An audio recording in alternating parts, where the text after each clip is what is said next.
right now, today, he could stop it. But he's not. They're destroying our country. Our country is in very bad shape. And they're very much against me saying these things. They want to raise your taxes by 4 times. They want to stop you from having cars with their ridiculous mandates that make it impossible for you to get a car or afford a car, but make it very possible for China to build all of our cars. It's a very serious problem that we have. We just went through one of many experiences where we had a conflicted judge, highly conflicted. There's never been a more conflicted judge. Now, I'm under a gag order, which nobody's ever been under. No presidential candidate's ever been under a gag order before. I'm under a gag order, nasty gag order, where I've had to pay thousands of dollars in penalties and fines and was threatened with jail. Think of it. I'm the leading candidate. I'm leading Biden by a lot, and I'm leading the Republicans to the point where that's over. So I'm the leading person for president, and I'm under a gag order by a man that can't put 2 sentences together, given by a court. And they are in total conjunction with the White House and the DOJ, just so you understand. This is all done by Biden and his people. Maybe his people more importantly. I don't know if Biden knows too much about it, because I don't know if he knows about anything. But he's nevertheless the president, so we have to use his name. And this is done by Washington, and nobody's ever seen anything like it. So we have a judge who's highly conflicted. You know what the confliction is. Nobody wants to write about it, and I'm not allowed to talk about it. If I do, he said, I get put in jail. So we'll play that game a little bit longer. We won't talk about it, but you're allowed to talk about it. I hope you do, because there's never been anybody so conflicted as this. As far as the trial itself, it was very unfair. We weren't allowed to use our election expert under any circumstances. You saw what happened to some of the witnesses that were on our side. They were literally crucified by this man who looks like an angel, but he's really a devil. He looks so nice and soft. People say, oh, he seems like such a nice man. No, unless you saw him in action. And you saw that with a certain witness that went through hell. And when we wanted to do things, he wouldn't let us do those things. But when the government wanted something, they got everything. They got everything they wanted. It was a rigged trial. We wanted a venue change where we could have a fair trial. We didn't get it. We wanted a judge change. We wanted a judge that wasn't conflicted. And obviously he didn't do that. Nobody's ever seen anything like it. We had a DA who was a failed DA. Crime is rampant in New York, violent crime. That's what he's really supposed to be looking at. Crime is rampant in New York. Yesterday in McDonald's, you had a man hitting him up with machetes, a machete. Whoever can imagine even a machete being wielded in a store, in a place where they're eating, and he's going rampant. And Bragg is down watching a trial on what they call crimes. They're falsifying business records. That sounds so bad. To me, it sounds very bad. You know, it's only a misdemeanor, but to me, it sounds so bad. When they say falsifying business, that's a bad thing for me. I've never had that before. I'm falsifying. You know what falsifying business records is? In the first degree. They say falsifying business records. Sounds so good, right? It means that legal expense. I paid a lawyer, totally legal. I paid a lawyer a legal expense. And a bookkeeper, without any knowledge from me, correctly marked it down in the books. A very professional woman, highly respected. She testified. Marked it down in the books as a legal expense. So a legal expense, paid a lawyer, is a legal expense in the books. It's not sheetrock, construction, or any other thing. It's a legal expense. Think of that. This is what the falsification of business records were. And I said, what else are you going to call it? What else are you going to call it? Now, I would have testified. I wanted to testify. The theory is you never testify, because as soon as you testify, anybody, if it were George Washington, don't testify, because they'll get you on something that you said slightly wrong, and then they sue you for perjury. But I didn't care about that. I wanted to. But the judge allowed them to go into everything that I was ever involved in, not this case, everything that I was ever involved in, which is a first. In other words, you could go into every single thing that I ever did. Was he a bad boy here? Was he a bad boy there? And my lawyer said, what do you need to go through? All you wanted to do is I simply, I would have loved to, if I, to this day, I would have liked to have testified. But you would have said something out of whack, like it was a beautiful sunny day and it was actually raining out. And I very much appreciate the big crowd of people outside. That's incredible what's happening. The level of support has been incredible. So the whole thing is legal expense was marked down as legal expense. Think of it. This is the crime that I committed, that I'm supposed to go to jail for 187 years for. When you have violent crime all over this city at levels that nobody's ever seen before, where you have businesses leaving, and businesses are leaving because of this, because heads of businesses say, man, we don't want to get involved with that. I could go through the books of any business person in this city, and I could find things that, in theory, I guess, let's indict him, let's destroy his life.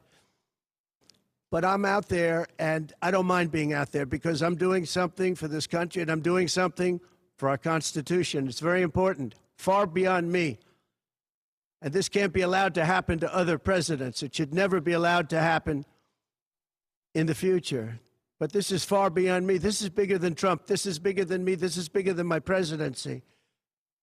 And the people understand it because I just see a poll just came out, the Daily Mail. That was the first one, came out, was done last night right after the verdict, where I'm up 6 points.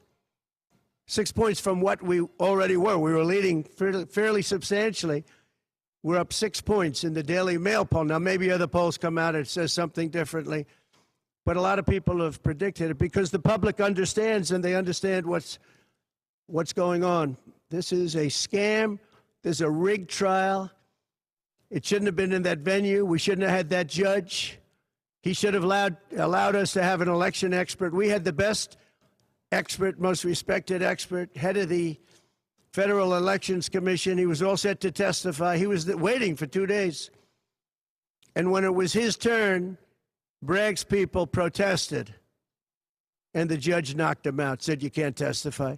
He actually said you can't testify for anything having to do with the trial. You can say what the federal elections is.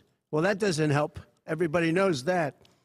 But you can't testify. So essentially, he wasn't able to testify. Other people weren't able to testify. But with these people, they were able to use people salacious. By the way, and nothing ever happened. There was no anything. Nothing ever happened, and they know it. But they were as salacious as they could be, and it had nothing to do with the case. But it had to do with politics. And do you notice the timing? The timing was perfect. This case was dead. It was dropped by every agency, every governmental board. It was dropped by the highly respected Southern District. They said, no, there's no case here. It was dropped by federal election, and that's what it's about. This is about a federal election, not a state election. You're not even allowed to look at it. They took the state and the city, and they went into a federal election. They're not allowed. The people from federal election, Southern District, and Washington dropped the case. Everybody dropped the case. There was no case. Cy Vance dropped the case. And when Bragg came in, he said, this is the most ridiculous case I've ever seen. And who would have a certain person, again, gag order, who would have a certain person like this ever testify? He said, this is essentially one of the worst people I've ever seen, ever, to testify. He said, the craziest case I've ever seen, this is Bragg. Then when I announced I was running for president, long time later, they decided to revive this case. And they got a judge, Judge Marchand, who was responsible for another case that was also brought. It destroyed the life of a very good man, by the way. Destroyed the life of a very good man. who went to prison once, and then they just put him in prison again because they said he lied. He didn't lie. I looked at the statements he made. In fact, he didn't remember something, and they put him in jail. Again, they've destroyed him. With me for many years, he was an honorable person. He was an honest man. And if you look at what he did, supposedly, it never happened. There's never been anything like this. Over the education of his grandchildren. Over, he didn't report that he had a car or 2 cars on his income. I don't know. I wonder how many people here have cars. I wonder how many people said, oh, gee, I have a car that's worth X dollars. How do you even figure it? And I guess you do have to report it, but I would say probably almost nobody does. Nobody even thinks about it. They put this man, they destroyed this man, but they put him in jail again because they didn't want him to testify. They didn't want him to testify. That's why he went to jail. They put him in jail twice. He's 77 years old. Now, normally I'd say that's an old guy, but I don't feel 77. Nobody ever says that about me. I'd like them to say, gee, we have to have a little sorrow for this man, because they just don't say that about me, but maybe I'm better off that way. I think I'm probably better off that way. But they put him in jail twice. And you have to see what they put him in jail. And he was threatened by the judge. This man was told, you're going to get 15 years in jail if you don't give up Trump. And he was told that. You're going to get 15 years in jail. And he made a plea deal because he didn't want to spend the rest of his life. And he was told that viciously. We're living in a fascist state. He was told that viciously. So you can go to jail for 4 months, 5 months, or you can get 15 years in jail. So do a plea. Almost who wouldn't do that plea? Everyone does those pleas. It's a horrible thing. There's a whole group of lawyers that fight that. It's so unfair. It's so unfair. But they destroyed his life. So many other things. You look at Southern District didn't want to bring the case. Nobody wanted to bring the case. And then you know who didn't want to bring the case most of all? Is Bragg. Bragg didn't want to bring it. But then he brought it. And they tried to make it a different case. They didn't say legal expense equal legal expense. Again, if I wrote down and paid a lawyer, and by the way, this was a highly qualified lawyer. Now, I'm not allowed to use his name because of the gag order. But, you know, he's a sleazebag. Everybody knows that. Took me a while to find out. But he was effective. He did work. But he wasn't a fixer. He was a lawyer. You know, they like to use the word fixer. He wasn't a fixer. He was a lawyer. At the time, he was a fully accredited lawyer. Now, he got into trouble not because of me. He got into trouble because he made outside deals, and he had something to do with tips and medallions, and he borrowed money. And that's why and then he played 3 elections. And as soon as I saw that, I said, I wonder why he did that. He pled. He took a deal. Now, he took a deal because he wanted to get off. In other words, I'll take a plea deal, and I want to get off. And he wanted to make a deal with the Southern District. And they wrote the worst report I think I've ever seen on any human being, other than the report that was written on James Comey by the Inspector General, a very great Inspector General, actually, wrote a report that was so bad. This one was possibly worse. The Southern District, the judge didn't let us use it. He said, it's hearsay. I said, it's not hearsay. Wouldn't let us use it. This is about the man.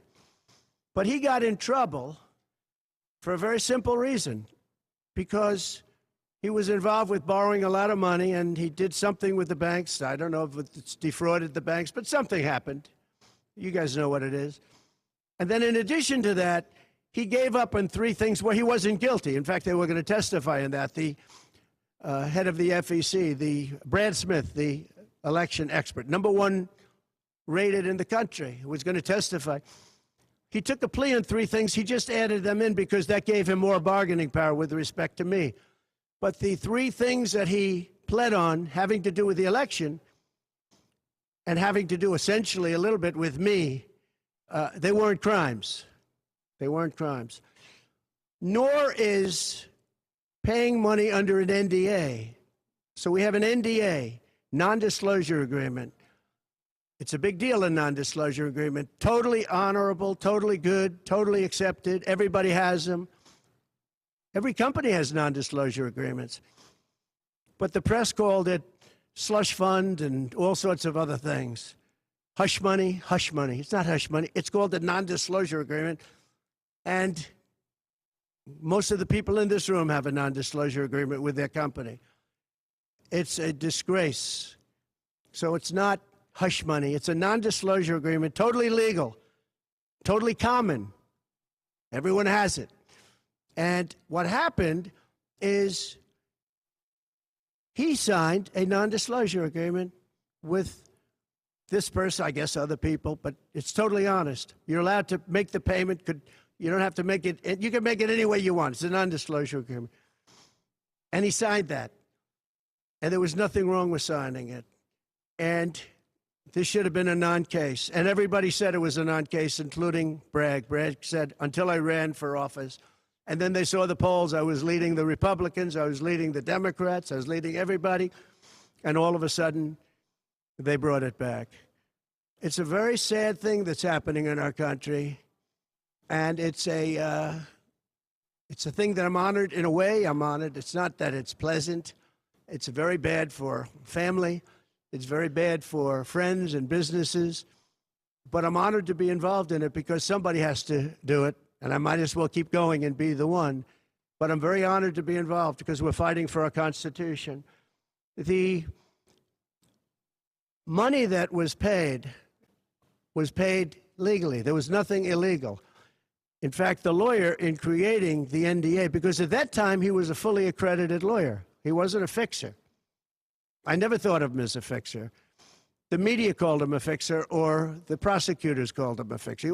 He was a lawyer, and he was fairly good. Later on, I didn't like what he did. I didn't like, for instance, I didn't like that when I became president, he went around and made deals with companies. When I heard that, he was gone. He was gone.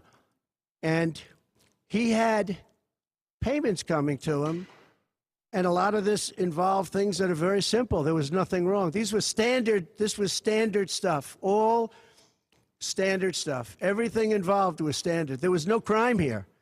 In fact, I just watched a couple of the reports. You watched Jonathan Turley, Andy McCarthy, Greg Jarrett.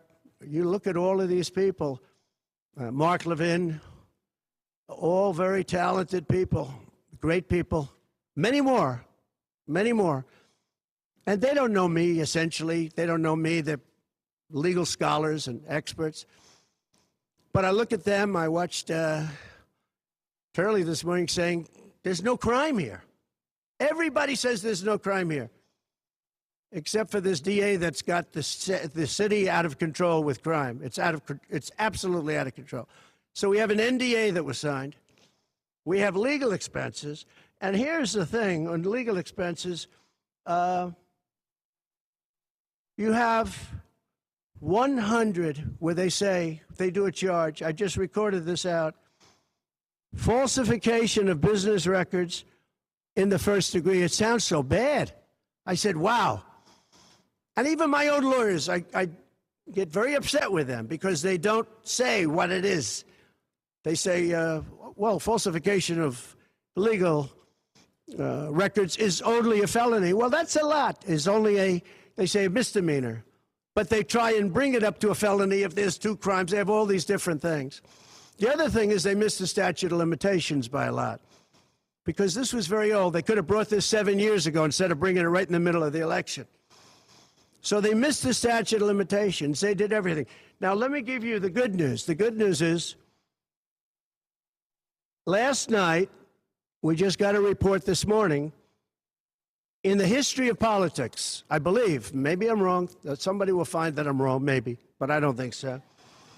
They raised with small money donors, meaning like $21, $42, $53, $38, a record $39 million in about a 10-hour period. No, think of that. I like those people.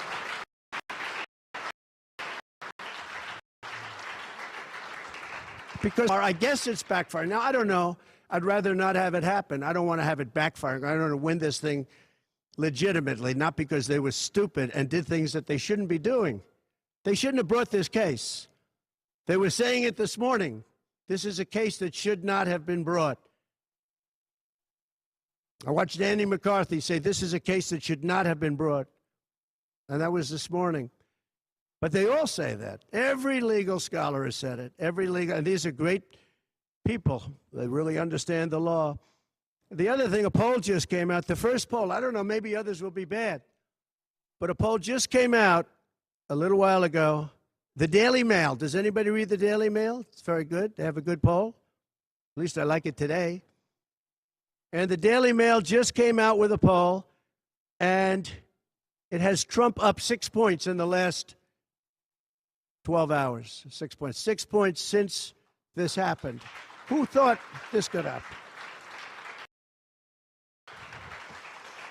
Because the people of our country know it's a hoax. They know it's a hoax. They get it. You know, they're really smart, and it's really something. So we're going to be appealing this scam. We're going to be appealing it on many different things. He wouldn't allow us to have witnesses. He wouldn't allow us to talk. He wouldn't allow us to do anything. The judge was a tyrant. And you got to see that with Bob Costello, a fine man. I've never seen anything like it, and neither has anybody that was in that courthouse where he demanded that the courthouse be cleared. Now, the good news is most of the people in the courthouse were the media. And anybody that was in the media, if you're fair, you'll say, wow, that was anger. That was crazed. He was crazed.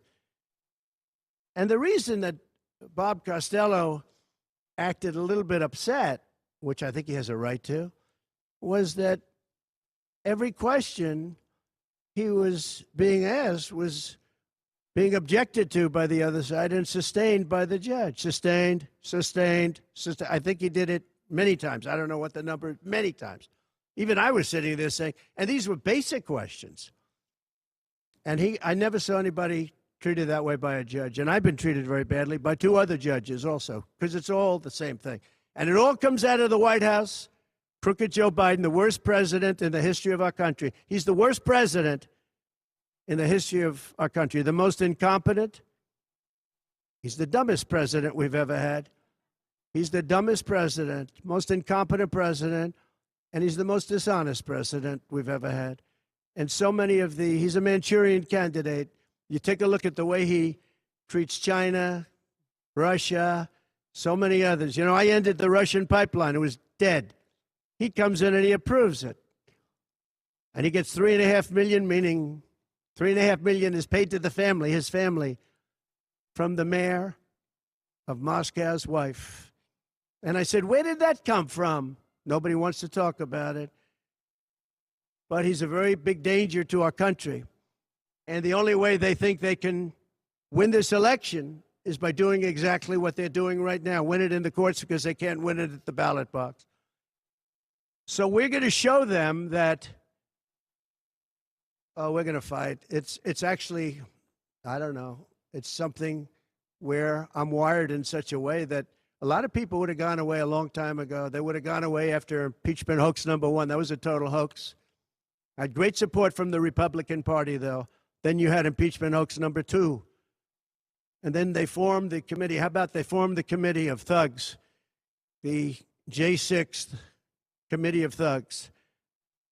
And they took their records and they destroyed all of the records after the committee was abandoned because those records were great for us. Now, can you imagine if Republicans did that? Everybody would have been in jail by now. Think of it, the unselect, I call it the unselect, they call it select committee, I call it the unselect committee of thugs. They meet, it's 100% Democrat and 2 past Republicans that are no longer Republicans, that are no longer in business anymore, thank you. But it was all Democrats and 2 wayward Republicans. Liz Cheney and crying Adam Kinzinger. He cries every time he goes on television. He's the most emotional human being I think I've ever seen. And that was our representatives. These 2 people were our rep. So they had all this stuff that they're leaking. And then when it came time to look at the records, like where the police said and the Capitol Guard said that I supplied, think of it, that I recommended as many soldiers or National Guard as you want. 10,000. If you had 500, you wouldn't have had a problem. There wouldn't have been a J6. But Nancy Pelosi and the group didn't want it. Anyway, so they have testimony to all of that, that I did not attack the Secret Service agent in the front of a car. You know, these are strong people. And I supposedly went to the driver, and I grabbed him around the neck. And he rebuffed me, and then I went to the other guy, who I think is a black belt in karate, and he's slightly younger than me, maybe 35 years, 40 years, 50 years. And I grabbed him around the neck and said, he's a black belt in karate. They know how to get somebody from around their neck. They would have gone like this, and that would be the end of that. Actually, I had a friend that said, you shouldn't dispute that. That makes you look like the toughest cookie we've ever seen. You should have let that go on. But the fact is, it never happened. It was all made up. And that was proven to be made up. It proved to be a false story. And they deleted and destroyed all of that information, every ounce of it. We're dealing with a corrupt government. We have a corrupt country. Our elections are corrupt. Our borders are open. Our borders are going to be closed very soon. November 5th is going to be the most important day in the history of our country. Now, when I say that, because my people are always saying, do this, because we're fighting for America, DonaldJTrump.com. I hope everybody watching right now, DonaldJTrump.com, because it really makes a difference. They have a lot of money on the other side. I don't know where they get it. Nobody knows where they get it. But for some reason, they get money. But they're not on the side of our country. In many ways, I think they hate our country. Who on earth can want open borders where people are allowed to pour in from countries unknown, from places unknown, from languages that we haven't even heard of? We have people sitting in schools with languages where very few people have ever even heard of these languages. It's not like Spanish or French or Russian. Languages unknown. We have people coming from corners of the globe, and many of them are not good people. Many terrorists, record levels of terrorism, record levels of terrorists have come into our country. Record. They've never seen anything like it. You know, there was a report that in 2019, I don't believe this, by the way, the media gave it, and it was good for me, believe it or not. They said in 2019, there were no terrorists recorded that came into our country. I don't believe that. I don't think that's possible. But 2019 was a Trump year. I don't believe that that could be possible. But they said no terrorists came into our country. So let's say it was close. Let's say it was close. But now record levels of terrorists, record levels, the highest level we've ever seen of terrorists are pouring into our country. You have China with just in the last few months, 29,000 people came in, and I looked at them on a line, and they look like perfect soldiers. They're almost all male, from 19 to 25. It looks like a recruiting exercise. They have beautiful tents. They have propane stoves. They have cell phones, the best you can buy. I said, what's going on? It looks like they're building an army right in our country. Now, I don't think that would happen, right? We're losing our country. And I really think that this is an event, what took place yesterday with this judge. Look, we have conflicted, but he's a crooked judge, and you'll understand that. And I say that knowing that it's very dangerous for me to say that, and I don't mind, because I'm willing to do whatever I have to do to save our country and to save our Constitution. I don't mind. So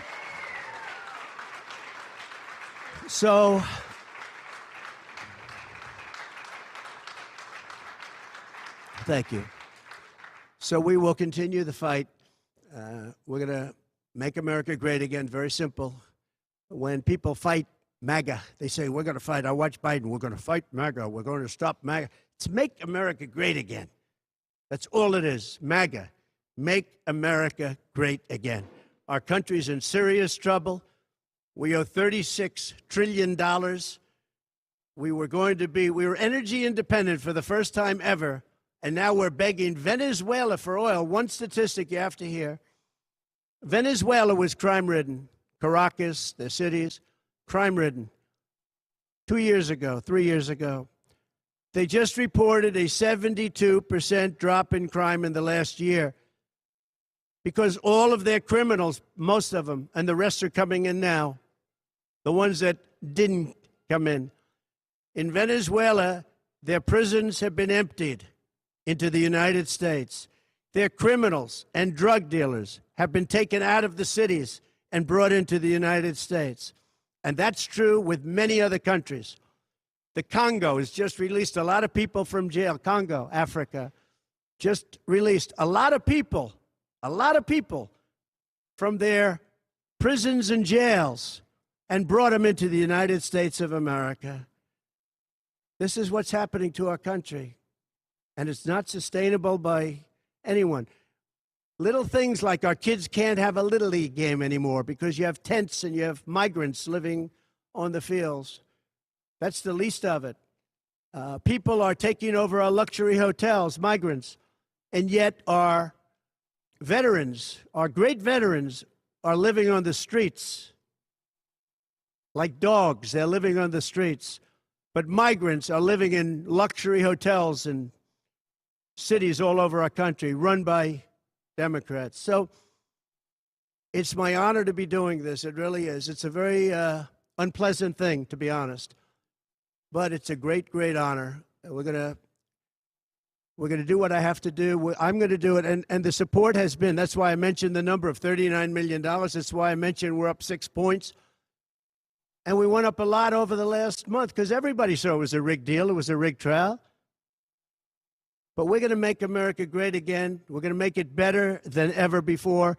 November 5th, remember, November 5th is the most important day in the history of our country. Thank you very much, everybody. President Trump.